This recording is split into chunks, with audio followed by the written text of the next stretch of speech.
नमस्कार, सुबह के 9 बजने वाले हैं और आप देख रहे हैं 9 की 9 खबर और मैं हूं आपके साथ विभा उपाध्याय। बिहार में बाढ़ के बाद अब कटाव की वजह से कई घरों का अस्तित्व खतरे में है। दर्जनों घर तेजी से कटाव की जद में आ रहे हैं।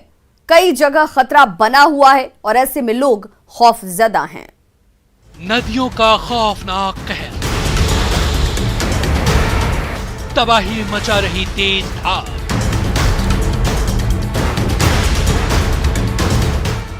नदी में समा रहे जमीन घर,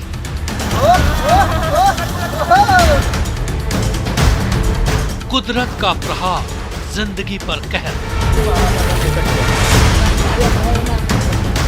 नदियों को मनाने का जतन भरपूर।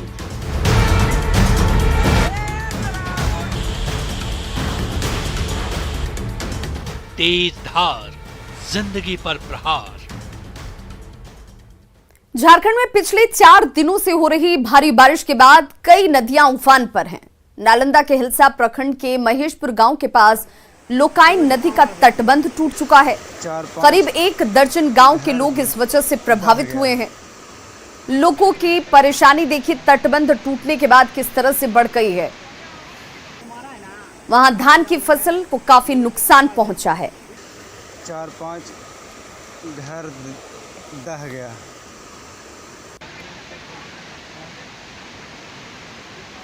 तो देखिए, बिहार और झारखंड हर जगह इस वक्त हालात ऐसे हैं जहां पर भारी बारिश के बाद लोगों का जीवन प्रभावित हो गया है। इस वक्त जो तस्वीर आप देख रहे हैं वो बिहार के नालंदा की है, जहां पर कई घरों में बाढ़ का पानी जो है वो प्रवेश कर चुका है। तटबंध टूट रहे हैं और इसके बाद लोगों की बर्बादी देखिए, कैसे सामान, घर, आशियाना सब कुछ तबाह हो चुका है। किसी तरह से जद्दोजहद करते हुए लोग इस वक्त जीने को विवश हैं। तस्वीरें आपके सामने, और धान की फसल जो लोगों ने बड़ी आस से लगाई थी वो बर्बाद हो चुकी है। खेतों में सिर्फ हर तरफ पानी ही पानी है।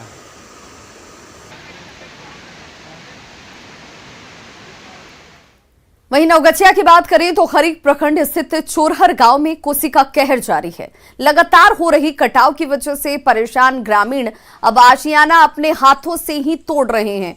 कटाव से अब तक कई घर कोसी की धारा में समा चुके हैं। घर तोड़ रहे लोगों का कहना है कि बड़े अरमानों से उन्होंने इस घर को बनाया, लेकिन घर कटाव की भेंट चढ़ जाए उससे पहले ईंट को इकट्ठा कर रहे हैं। अगर सरकार कहीं जमीन देगी तो वहां इन ईंटों को जोड़कर एक बार फिर से आशियाना बनाया जाएगा। कटाव पीड़ितों का दर्द जाना संवाददाता आशीष रंजन ने। हम अभी खड़े हैं खरीक प्रखंड के चोरहर गांव में। आप देख सकते हैं कि लोग जो है अपना आशियाना को जो है यहाँ पर तोड़ रहे हैं, क्योंकि कटाव जो है कोसी का इतना विकराल रूप ले लिया है यहाँ पर कि अब जो है इन लोग को कोई उपाय नहीं बचा है। और ईंटा जो है घरों का तोड़कर साइड में रख रहे हैं कि अगर कट भी गया तो ईंटा शायद बच जाएगा, और इसको यहाँ से सुरक्षित जगह पर ये लोग ले जा रहे हैं। लगातार जो है यहाँ पर घरों का तोड़ने का सिलसिला जारी है। क्यों तोड़ रहे हैं घर?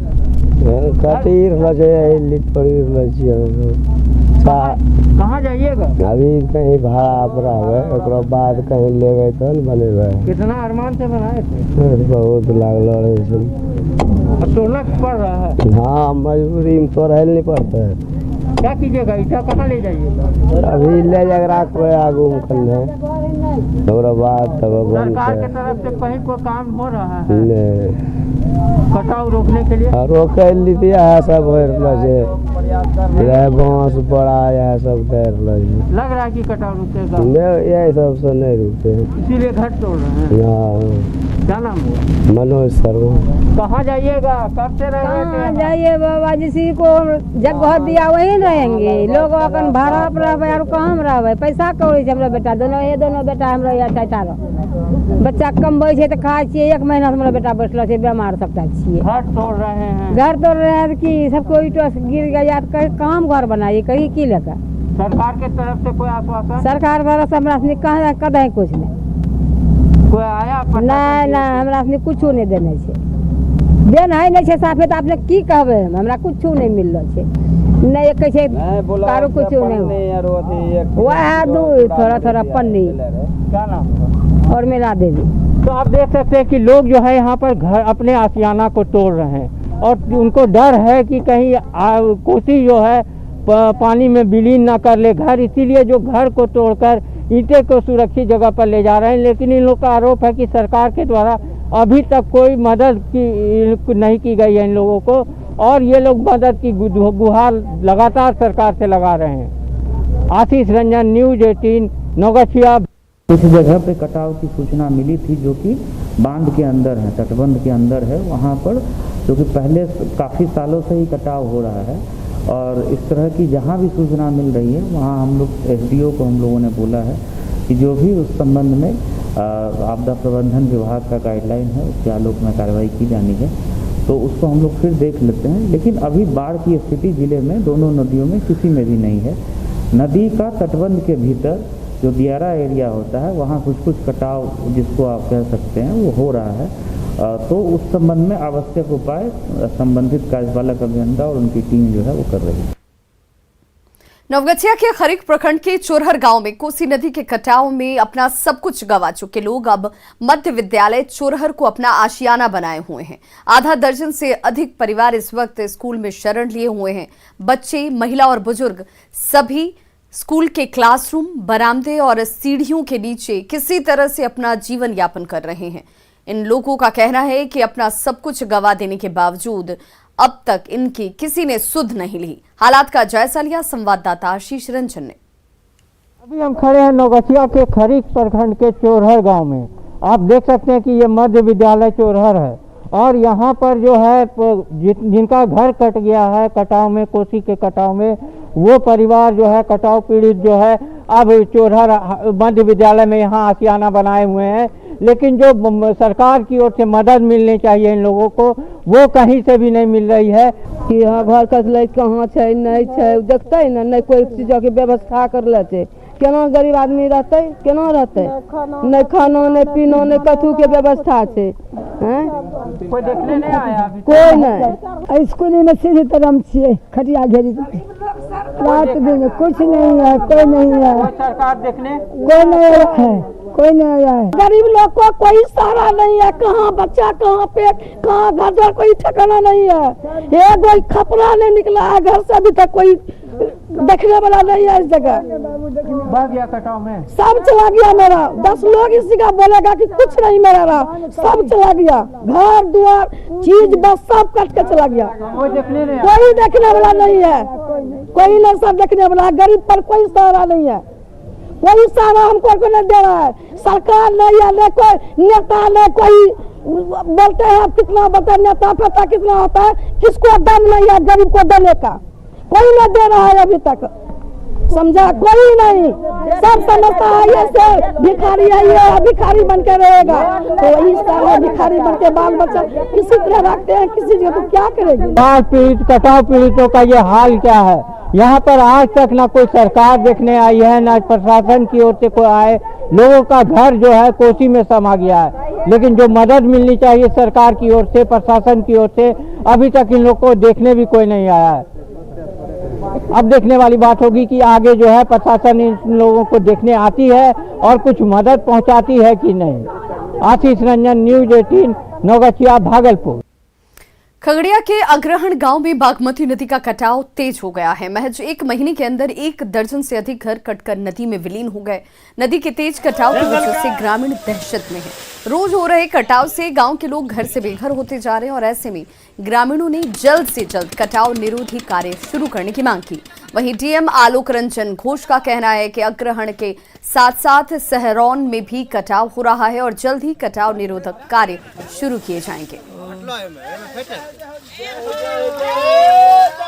कटाव निरोधी कार्य भी प्रारंभ किया गया है। शेष जगहों का हम लोगों ने, चाहे वो अग्रहण हो, चाहे वो चेरा खेरा हो, आनंदपुर मारन हो, वहाँ का हम लोगों ने विभाग को इसको सूचित किया है। फोटोग्राफ्स और वीडियोग्राफ भी फोटो को भेजे हैं। बाकी जगहों पर भी अग्रहण वगैरह में भी कटाव है। हमारे यहाँ सहोरबा में भी कटाव हो रहा है, साथ ही साथ शहरौन में कटाव हो रहा है, गांधीनगर इत्मादी के पास भी कटाव हो रहा है। तो वहाँ पर भी हम लोग 2 जगह पर कार्य प्रारंभ कर चुके हैं और अपेक्षा है कि कुछ दिनों में दूसरी जगह पे भी जहाँ पर ऐसी स्थिति बनी हुई है वहाँ पर कटाव निरोधी कार्य प्रारंभ होगा। तो वहीं झारखंड में लगातार हो रही बारिश ने जनजीवन अस्त व्यस्त कर दिया है। मूसलाधार बारिश ने रांची नगर निगम की तमाम तैयारियों के दावों की पोल खोल दी।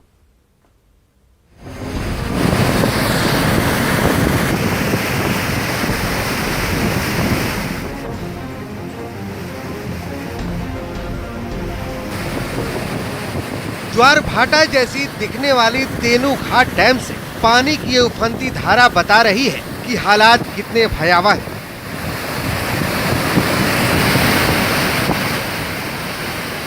कुदरत कहर बरपाने पर आमादा है। 2 दिनों की बारिश से तमाम नदियां उफान पर है। रांची से होकर बहने वाली भूरी नदी उफान पर है। ये नजारा है रांची के गिंजो ठाकुर गांव का, जहां पहाड़ी मंदिर के बीचों बीच कैसे पहाड़ी नदी की धारा बह रही है आप देख सकते हैं।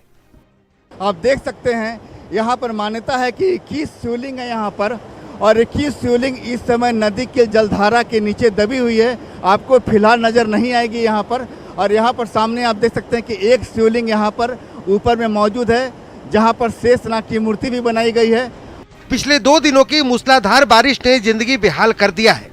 रांची का कोई इलाका हो, गली मोहल्ला हो, सड़कें, घर सब पानी से तरबतर है। ये नजारा है हरमू इलाके का, जहां सड़कों पर जल जमाव है। सड़कों पर चल रही गाड़ियां कैसे डूबी हुई हैं, तस्वीरों में आप खुद देख सकते हैं। सड़कों पर पानी में गाड़ियां रेंग तो रही हैं, लेकिन पानी से बाहर आते ही उनकी क्या हालत हो रही है, इसे भी आप देख लीजिए।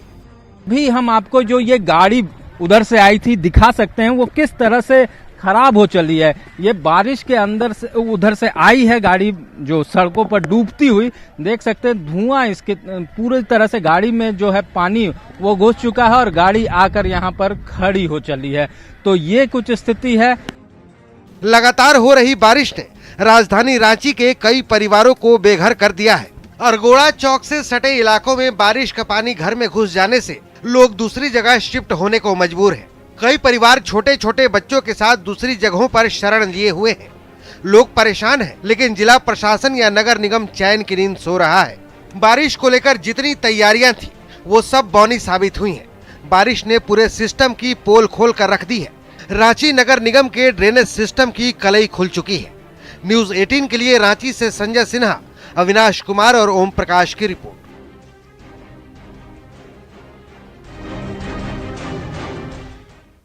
झारखंड में बारिश से कई कच्चे मकान गिर गए। सिमडेगा के किरसई प्रखंड के शुरू गांव में एक कच्चा मकान गिर गया और इस कच्चे घर में होटल और जूते चप्पल का दुकान चल रहा था। ऐसे में घर के गिरने से फ्रिज और बाइक समेत कई सामान जो है वो बर्बाद हो चुके हैं। वहीं रामगढ़ के पतरातू में कच्चे मकान के गिरने की वजह से लोग बेघर हैं। गोला के रेकुरा में भी इसी तरीके से कच्चे मकान जो है वो ध्वस्त हो गए। 2 तस्वीरें आपके सामने, जहां पर लगातार बारिश की वजह से लोगों की परेशानी किस कदर बढ़ी हुई है सिमडेगा, और दूसरी तस्वीर जो हम आपको दिखा रहे हैं जहां पर कच्चे मकान गिरने के बाद लोग रामगढ़ में भी अब सड़कों पर आ गए हैं।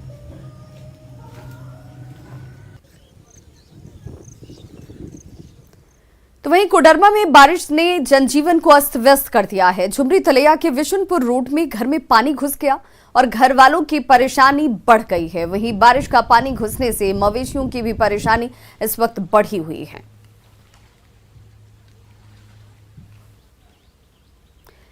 तो इस बारिश ने राजधानी रांची को पानी पानी कर दिया। घरों में पानी समा गया। बारिश ने लोगों को जलकैदी बना दिया। वहीं मेस में पानी घुसने से पुलिस कर्मियों की भी परेशानी इस वक्त बढ़ी हुई है।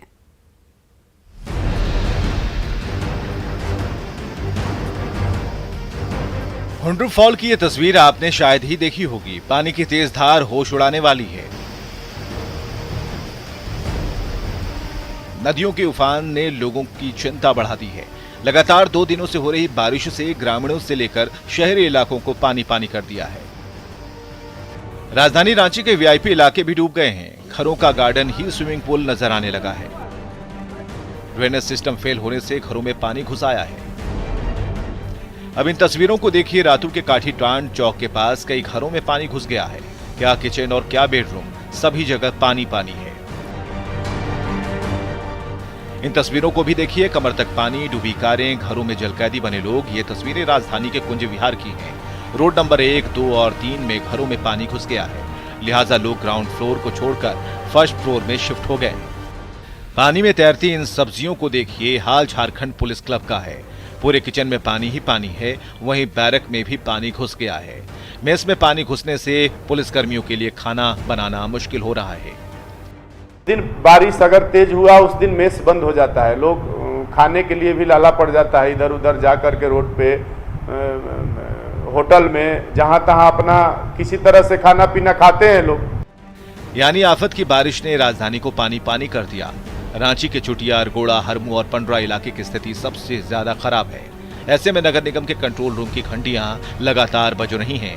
राजधानी को 4 जोन में बांटकर राहत और बचाव कार्य चल रहा है। संजय सिन्हा, ओम प्रकाश के साथ bureau report, news 18 Ranchi. Jamui के चौरा स्टेशन को उड़ाने की धमकी के बाद रेलवे प्रशासन अलर्ट पर है। जमालपुर स्टेशन पर खास चौकसी बरती जा रही है। देखिए संवाददाता अरुण शर्मा की रिपोर्ट। जमुई में नक्सलियों के द्वारा स्टेशनों को विस्फोटक में उड़ाने की धमकी के बाद जमालपुर स्टेशन में भी अलर्ट घोषित किया गया है, जिसके बाद से ही आप देख सकते हैं कि आरपीएफ के जो इंस्पेक्टर हैं अपने दल बल के साथ, तथा ये बता दूं कि डॉग स्क्वाड के साथ स्टेशन में चेकिंग अभियान चलाया गया है। इस अभियान के तहत ये लोग जो है, जो ट्रेन की बोगियों के अलावा जो कई स्थानों पे कई संदिग्ध चीज़ देखते हैं तो उसको ये जांच करते हैं। दो डॉग स्क्वाड के जो टीम है वो उनके साथ लगे हुए हैं, ताकि कहीं भी संदिग्ध जो चीज़ है, जो वस्तु है, वो उसको जांच करके देखें कहीं इसमें विस्फोटक नहीं है। आने वाला 15 अगस्त को भी लेके ये लोग काफ़ी सजग हो गए हैं ताकि कोई भी घटना ना घटे। तो हम ये बता सकते हैं कि जो डॉग स्क्वाड की टीम है वो काफ़ी अलर्ट मोड में, साथ में यहाँ के जो इंस्पेक्टर है वो साथ में। हम उनसे ही जानना चाहेंगे कि क्या मामला है सर, जो अभी इतनी सजगता दिखाई गई है। नक्सल का शहीद सप्ताह मनाया जा रहा है 28 से 3, और खास करके 15 अगस्त को ध्यान में रखते हुए हम लोग पूरी तरह से सतर्क हैं और इसी के लिए हम लोग सर्चिंग अभियान चला रहे हैं। अरुण शर्मा, न्यूज़ 18 मुंगेर। पूर्णिया के बनमनखी रेलवे जंक्शन से बिहारीगंज रेलखंड पर आमान परिवर्तन के कारण पिछले कई वर्षों से रेल परिचालन जो है वो इस वक्त बंद है। ठेकेदार को 2019 तक इस काम को पूरा करना था, लेकिन आज तक बड़हरा से बिहारीगंज तक का आमान परिवर्तन का काम पूरा नहीं हुआ, जिससे लोगों में नाराजगी है। अभी बनमनखी से बड़हरा कोठी तक की ही ट्रेन चल रही है और इस वजह से यात्रियों को खासी परेशानी होती है। लोगों ने रेल प्रशासन से काम में तेजी लाने की गुहार लगाई है। कोरोना काल में फिर बंद हो गया, फिर देख रहे हैं कि शुरू हुआ। हमको नहीं लग रहा है कि 22 तक में यह बिहारीगंज और बड़हरा का माने रेलवे लाइन चालू होगी। नहीं तो जल्दी अविलंब यदि हो जाए, आज बिहारीगंज के जितने व्यवसायी हैं वो तो पलायन हो गए, मर रहे हैं। तो वर्क तो अभी चल ही रहा है सर। क्या चल रहा है? वर्क अभी सर अभी प्लेटफार्म का काम चल रहा है, ब्रिज का काम कंप्लीट हो चुका है। कितना ब्रिज है इस बीच में? 15 ब्रिज है। पटना जिला प्रशासन के निर्देश के बाद राजधानी का मीठापुर बस स्टैंड आज से पूरी तरह से नवनिर्मित पाटलिपुत्र बस टर्मिनल में शिफ्ट कर दिया गया है। मीठापुर बस स्टैंड आज से इतिहास बन गया। कल बस मालिकों ने बैरिया में बस पड़ाव शिफ्ट करने को लेकर नाराजगी जाहिर की थी, लेकिन प्रशासन की सख्ती के आगे उनकी एक नहीं चली और आखिरकार आज मीठापुर बस पड़ाव हमेशा के लिए बंद हो गया। देखिए संवाददाता संजय कुमार की रिपोर्ट। पटना का मीठापुर स्थित यह अंतर्राज्यीय बस पड़ाव अब इतिहास में तब्दील हो गया है। अब यहां से आज से एक भी बस नहीं खुलेगी। जो यहां की बसें थी वह पाटलिपुत्र बस टर्मिनल जो बैरिया में है वहां पर शिफ्ट कर गई हैं और निश्चित तौर पर प्रशासन ने जो वह फैसला लिया कि यहां से बसों का परिचालन नहीं होगा वह स्वागत योग्य कदम है। इसलिए कि यहाँ की तस्वीर देखिए, चारों तरफ कीचड़ है, जल जमाव है और ऐसे में यात्रियों को किस कदर परेशानी होती होगी इसका अंदाजा बखूबी लगाया जा सकता है। इक्की दुक्की जो बसें खड़ी हैं वो खराब हैं और इनको भी यहाँ से हटाने का निर्देश दे दिया गया है, लेकिन अब एक भी बस इस बस पड़ाव से नहीं खुलेगी।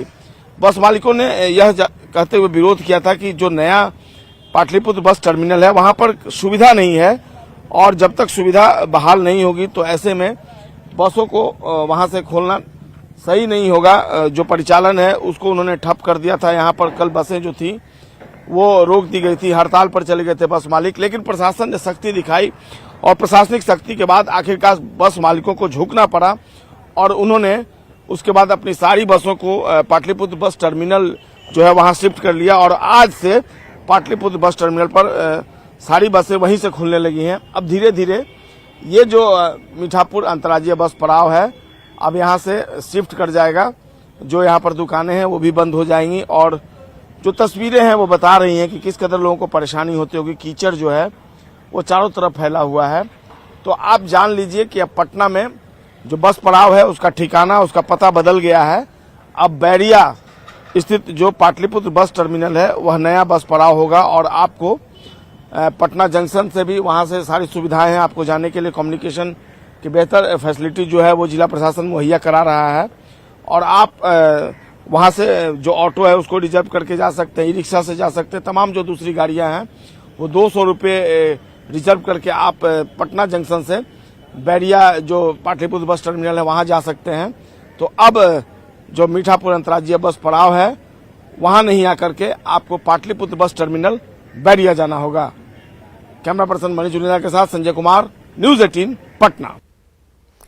क्या सैनिटाइजर हानिकारक है? क्या टीके आपके डीएनए को संशोधित करते हैं? क्या टीकाकरण आपको कोविड-19 से संक्रमित कर सकता है? क्या ये कुछ सवाल आपके मन में भी हैं?